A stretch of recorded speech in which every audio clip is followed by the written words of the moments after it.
Hi everyone, I'm Anagha from Access Language School, and in this session let us look into how will be your reading ability assessed in your OET examination.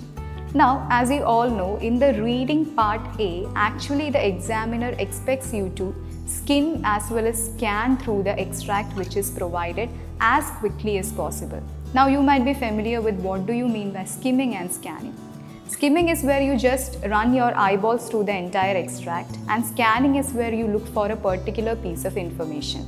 And part A being a time-bound task where you're expected to complete 20 MCQs within 15 minutes, you should be able to locate a specific piece of information, and also you should have the ability to understand, or you should well acquaint yourself with various textual as well as numerical information which is provided in various medical texts.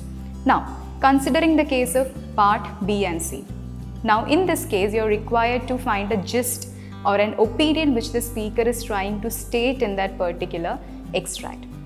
So, in this case, you're required to have a detailed reading because the task itself is careful reading task.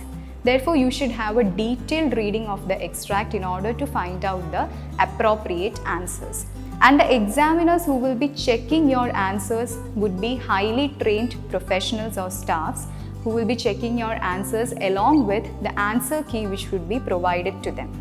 And in case of any unfortunate happenings or mishappenings, you need not worry because it will be automatically referred to the senior staffs or senior officials.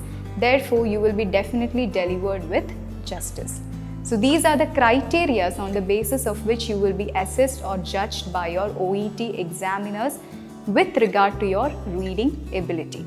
I hope it was informative as well as useful. Thank you.